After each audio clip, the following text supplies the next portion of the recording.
Dhaggeeffattootni oduuteen jalqabaanii ajjeechaa miseensota gadaa michillee qaamolee nageen mootummaatiin raawwateen wal qabate tuutni gadaa karrayyuu sirna haxaarii yookiin qulqulleessuu geggeessaa jira. Sirni qulqulleessuu fi falannaa kun bakka miseensotni gadaa michillee itti jilatanii fi itti jilachaa turanii fi humnoota mootummaan qabamaniitti tuuti gadaa karrayyuu afran hafaniin sanbaddi qeerraa eegalee geggeeffamaa jira. Qaalluun gadaa karrayyuu Aawwee Qubbii adeemsa falannaa kana akkanaan waayilkii Galaana Balaayitti. Guyyaa dhibbaffaa sababatee ammallee falannaa raaga godhatu waan amma nurratti raawwate kana raagatu sirni gadaa kufee jira kajoo hin kumne ammallee laal waan hubatamuu qabu sirni hin kumne hin jinne raagannaa wanni kana kan hin deebine falannoo hodannoo akkaataa aadaa Oromoo ni hodata ni falata sirna gadaa oduu gaggeessitu wanni kana maal nurratti raawwate beektu akka nurratti balaan akkana natti hin deebine isii raagata isii falanna falasan irratti turre kaleessarra ammallee gama biraatti yaadannoo guyyaa dhibbaffaa taate sunirratti raawwate isarra turre agaarraatti jirra. Amma falannaan kun maali? Yeroo falannaa jedhamu maaltu raawwatama akkam jettu? Jalqabanii hataaramaan jee naannoo sun ni hataarama ni qulqulleeffamaa dachii taata sunirratti raawwatamu hataarama isa jalqabaa guyyaa kaleessa isarra turre eega dachiin hataarri sun raawwateen booda edda kadhannarra bule ibaadaa guddoo harawaaqii guddaan bobba'e sirna gadaa keessatti tuuta shantu jira tuuta shanan keessaa itti hirmaate korma gara 8 qalme haga ammaa qalmaa jira ganamarraa jalqabe falannoodha falmaaf qalama kadhaa rabbiiti irra guddaa nyaata odoon taane ibaadaaf qalama. Achi booda maaltu itti aana?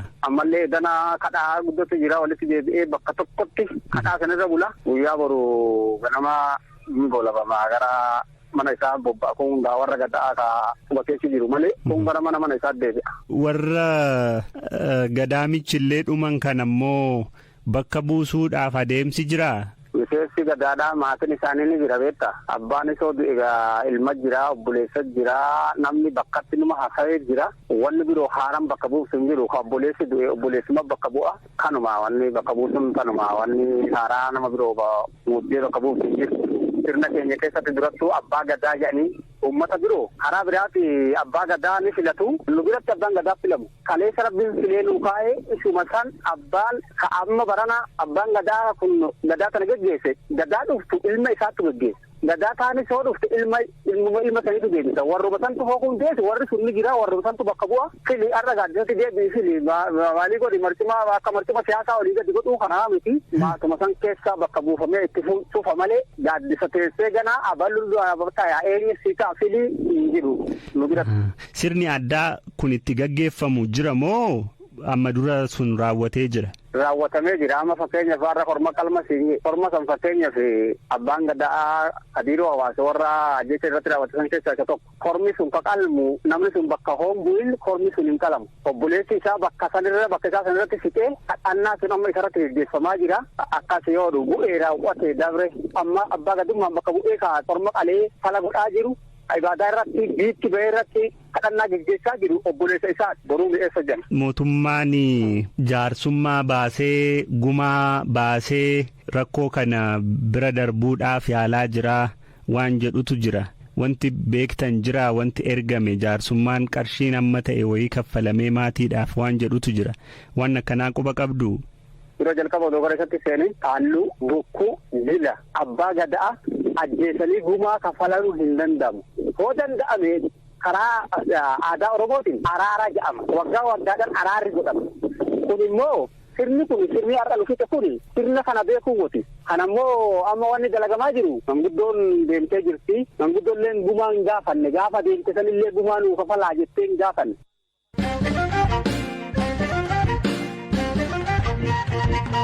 Naannoo Benishaangul Gumuz godina Matakal aanaa gubaatti taateen reef gubuu akkasumas nam tokko jira gubuun karaawwate humnoota nageen mootummaa fi hirmaata namoota kaanii ta'uu Komishinii Mirga Namoota Itoophiyaa mirkaneesse. Komishinichaatti Komishina Siviilii fi Siyaasaa akka taa'e Dr. Abdi Jibriil taatee kan duraanuu qubqabaachuu fi hordofaa jiranii fi kaa'umsisaa nuuf ibse. Guyyaa darbee guyyaa 24tti akka lakkoofsa bashaatti adda baafannee otuma nuti wanni qorannoodhaan bu'aarra geenye baasuuf qophaa'aa jiruuti. Viidiyoon sun kan marsaa hawaasummaa irratti ba'e. Taatteen ta'ee guyyaa 10 booda kan baasne jechuudha. Ajjaja kanaa fi kaa'umsi ka ta'e maali akka odeeffannoo keessanitti? kan ta'e humni ittisa biyyaatii kan Itoophiyaatii fi hidhattoonni naannoo sunitti socho'an wal dhawaa turan jechuudha. Gara mootummaatiin yoo xiqqaate nama 20 ta'u raayyaa ittisa biyyaa jalqabee poolisii addaa hin dabalata jechuudha. Walumaa galatti kan lakkoofsi sitti himaa jiru hanga nama 20 ta'u irraa du'ee jira jechuudha. 20 kan du'an irratti illee namni madaa'an hanga 14 ga'u.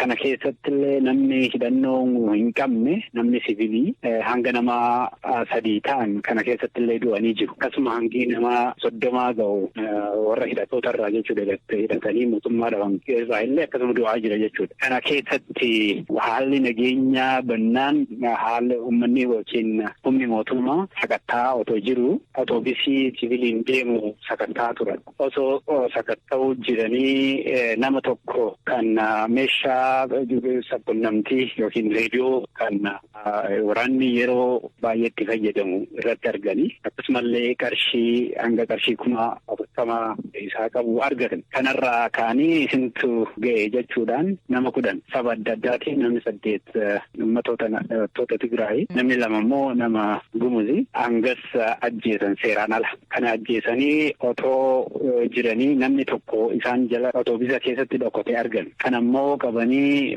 maaliif dhokatte jedhanii warra durumaanuu warra du'e sun warra ajjeefama nama 10 ga'oon san gubaa turan jechuudha. Inni mootummaa warra gubame sanirratti otoo lubbuun jiru kanallee achirratti gubaman. Namoota ajjeefaman kana ka otobaasii keessa fuudhanii ajjeesan namoonni 11 kuniin namootuma gaamoo maal achi hojjechaa turan maaf ajjeefamanii maal irraa argan maallaqaa fi meeshaa. Santu shakkisiise qabanii qorannoo irratti gaggeessuu jalqaban. Gaafa kana warri sun maal jedhanii nutiitu odeeffannoo warra hidhattootaatiif kanneen warri hidhattootaa humna mootummaa dhahee jedhaniif itti himan. Jaraattuu raagaa ofiitti bahee jechuudha. Iyyeen otoo qorannaarra jiranii akkasuma qorannaa fadhinnaa otoo hin ta'in xiqqoo rukuttaan illee irra ga'e jara kanarra. Kulanaan kana otoo qorannoon irratti raawwachaa jiruuti tokko keessaa nutuu odeeffannoo keessan bakka isin jirtan warra hidhattootatti himee hidhattoonni isin rukutanii kan jedhudha ragaan nuti qabna. Kana akka ta'e waanuma fadheewu ta'u humni mootummaadha. Nama yoo qabuu danda'e qabee seeraaf dhiyeessa malee ajjeesuu fi gubuu siin qabu. Warri kana godhe miseensa mootummaa ta'anii yookiin miseensa poolisii yookiin miseensa raayyaa ittisa biyyaa ta'anii kana raawwatan yookaan otoo raawwachuu jiruu bira dhaabbatanii ilaalan yakka hojjetanii qulqullaa'ee seeraaf dhiyaachuu qaban yaada jedhuudha kan nuti kan baase. Warra miidhamaniif ammoo maatii isaaniitiif beenyaan yookiin kafaltiin akka kafalamuuf kan jedhuudha kan akka yaada furmaataatti lafa kee. Ulfaadhu Dr. Abdii. Sinillee ulfaadha.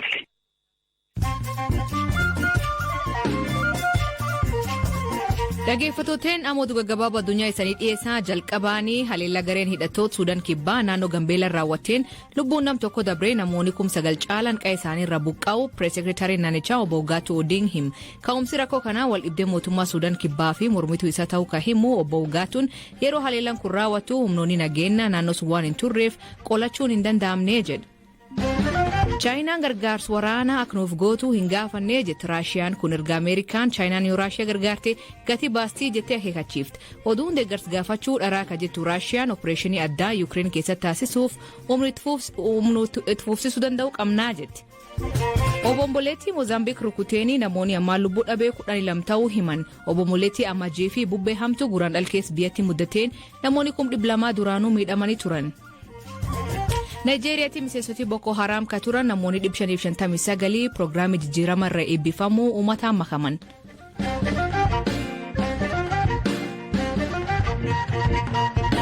Qondalee bilisummaa Oromoo obbo Battee Urgeessaa haalii fayyaa isaanii sadarkaa yaaddeessa ergamuun ergamaniidhaati gadhiifamanii yaalamaa jiraachuu obboleessisaa obbo Miiloo Urgeessaa hima. Dhukkubbiin tiruu baay'ee tammaatullee amma garuu hordofii ogeeyyii fayyaatiin fooyyee argisiisaa jira jedha. Firaa'ol Balaayituu dubbisa.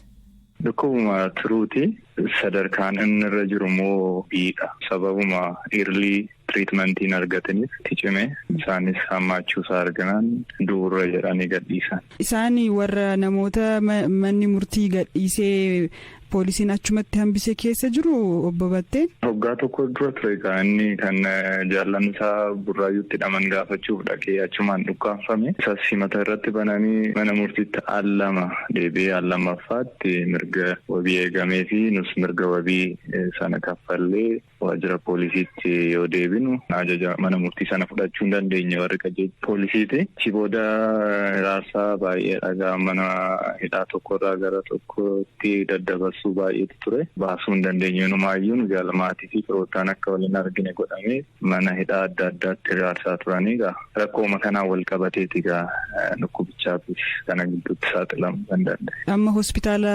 eessattidha kan isaan yaalamaa jiran? Hospitaala Adaraa jedhamudha. Naannoo Flaamingoo Boolee karaa Booleetir. Yeroo mana hidhaatti isaan fudhatan kana dura dhukkuba kana qabu ture moo achumatti waan isaan jalqabedha? Batteen fayyaasaa guutuu qaba ture. Yeroo dheeraaf hidhamaa ture garuu sababuma hiraarsaan baay'ateef iddoo tokko gara iddoo biraatti namoota baay'ee wajjiniin addaraasha tokkotti hidhamuu ture. Rakkoo nyaataa ture.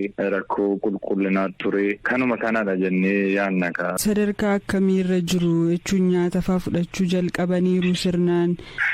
Nyaata jalqabaniiru nyaata sasalphaa waan akka firuutii kana fayyadama.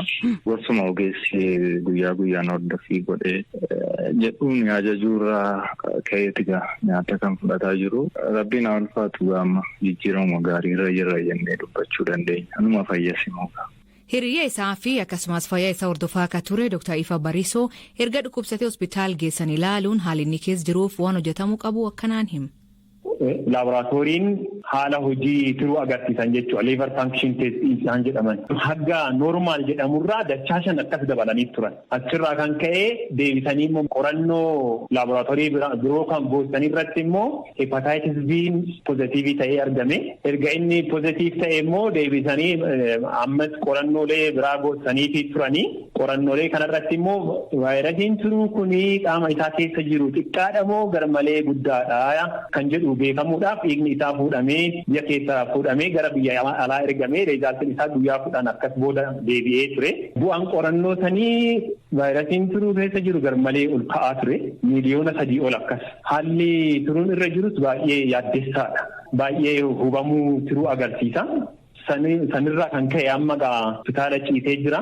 Gargaarsi godhamaafii jira. Gargaarsa kanarratti keessattuu immoo haalli turuun amma haala irra jiru kanarratti nyaata akkuma arganitti fudhachuun hin danda'amu.